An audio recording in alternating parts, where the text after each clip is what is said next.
Welcome to பிரபவாஸ் kitchen. Friends, இன்றைக்கி வெந்தயக்கீரை சாம்பார் வைக்க போகிறோம். இதுக்கு ஒரு கட்டு அளவு வெந்தயக்கீரை வாங்கியிருக்கேன். சாதாரணமாக வெந்தயக்கீரை கட்டு சின்னதாக இருக்கும். ஒரு கட்டு கீரையில் சாம்பார் வச்சோம்னா அது 3 பேத்துக்கு தான் சரியாக இருக்கும். இப்போ இதை சுத்தப்படுத்தி எடுத்துக்கலாம். இந்த கீரையை தனித்தனியாக இலையாக ஆஞ்சோம்னா ரொம்ப டைம் பிடிக்கும். அடுத்தது கீரையும் காணாது. அதனால் அப்படி ஒரு கொத்தாக எடுத்துட்டு நுனியில் பிடிச்சிட்டு சிசரால் கட் பண்ணி எடுத்துக்கலாம். கீழே இருக்கிற காம்பெல்லாம் மொத்தமாக இருக்கும். அடுத்து கசப்பு சுவையாக இருக்கிறதுனால காம்பு அதிகம் வராமல் நுனியில் பிடிச்சிட்டு கட் பண்ணிக்கலாம். நுனி காம்பு கொஞ்சம் பிஞ்சாக இருக்கும். அதனால் சீக்கிரம் வெந்துடும், கசப்பும் இருக்காது.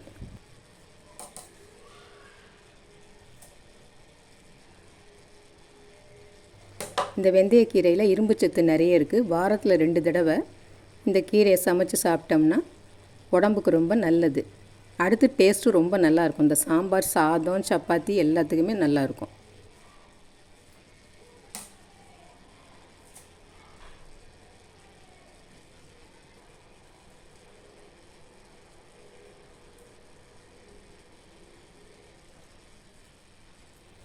இப்போ இந்த மாதிரி கையால் கூட நுனியில் பிச்சு எடுத்துக்கலாம். சிசரால் கட் பண்ணலைன்னா கையால் கூட பிச்சு எடுத்துக்கலாம்.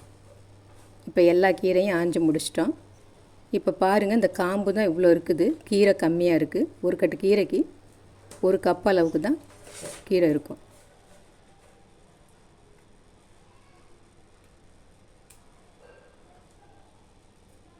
இப்போ இந்த கீரையில் நீளமான காம்பு வேறு ஏதாவது இருக்கான்னு பார்த்து சுத்தப்படுத்திட்டு ஒரு 6-7 தடவை நல்லா தண்ணி ஊற்றி அலசி எடுத்துக்கலாம். ஏன்னா அதில் மண் இருக்கும். அதனால் நல்லா சுத்தப்படுத்தி எடுத்துக்கணும்.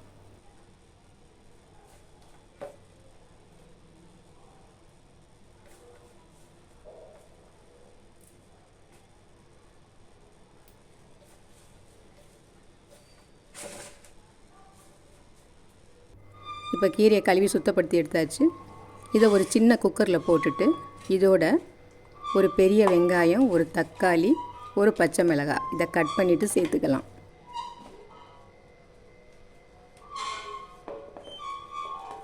ஒரு கட்டு கீரைங்கிறதுனால ஒரு வெங்காயம் ஒரு தக்காளி தான் சேர்க்குறேன். இதுவே அதிகமாக இருந்துச்சுன்னா வெங்காயம் தக்காளி இன்னும் ஒன்று சேர்த்துக்கலாம். இப்போ இதில் ஒரு 1/4 டீஸ்பூன் அளவு உப்பு சேர்த்துட்டு அரிசி களைஞ்ச தண்ணி 3/4 கப் அளவு ஊற்றி ஒரு விசில் வர்ற வரைக்கும் ஸ்டவ்வில் வேக வச்சு எடுத்துக்கலாம். இது குக்கரில் வெந்தால் தான் இந்த கீரை நல்லா மடங்கி வெந்து நல்லாயிருக்கும். இது வேறு பாத்திரத்தில் வச்சு நம்ம வேக விட்டோம்னா ரொம்ப நேரம் ஆகும். கீரையும் அந்த அளவுக்கு மடங்கி வேகாது.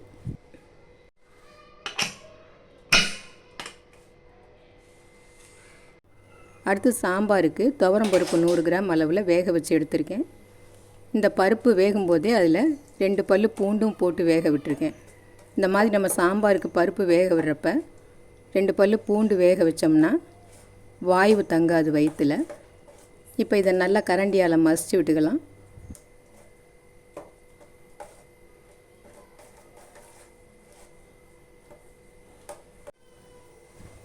இந்த பூண்டு பாருங்கள் வெந்தது முழுசாக இருக்குது. அதையும் நசுக்கிக்கலாம்.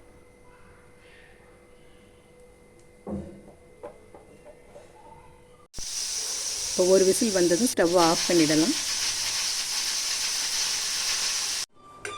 இப்போ ஸ்டீம் அடங்கிடுச்சு.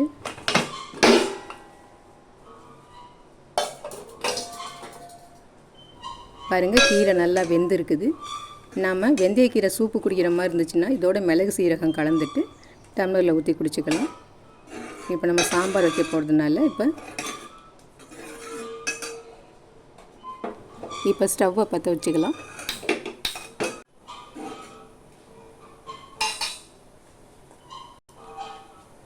மசிச்ச பருப்பை சேர்த்து நல்லா கலந்து விட்டுக்கலாம்.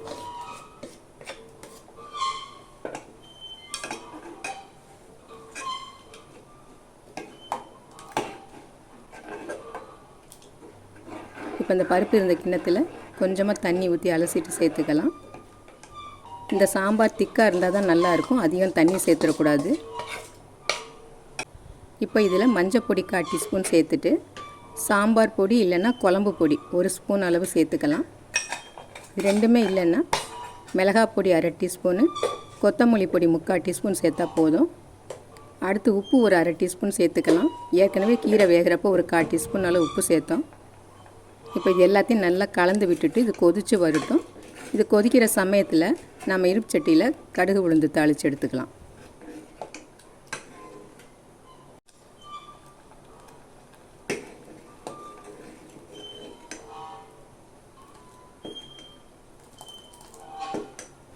இப்போ இருப்பு சட்டியில் ஒரு 2 ஸ்பூன் எண்ணெய் விட்டு கடுகு உளுந்தம்பருப்பு, சீரகம், வெந்தயம், இதோட பெருங்காயப்பொடி இதெல்லாம் சேர்த்து பொரிஞ்சதுக்கப்புறம் இப்போ சாம்பாரில் சேர்த்துக்கலாம். இப்போ சாம்பார் நல்லா கொதித்து வருது. இந்த சமயத்தில் நம்ம ஸ்டவ்வை ஆஃப் பண்ணிடலாம். ரொம்ப நேரம் இதை அடுப்பில் வச்சுட்ருக்க வேண்டாம். இந்த வெந்தயக்கீரை சாம்பார் ஒரு தடவை வச்சு சாப்பிட்டு பார்த்தவங்க அடிக்கடி வைப்பாங்க. அந்தளவுக்கு நல்லா டேஸ்டியாக இருக்கும். அடுத்தது இரும்பு சத்து இதில் நிறைய இருக்கிறதுனால உடம்புக்கு ரொம்ப நல்லது. இந்த சாம்பார் சாதத்துக்கு மட்டும் இல்லை, சப்பாத்தி கூட ரொம்ப நல்லாயிருக்கும்.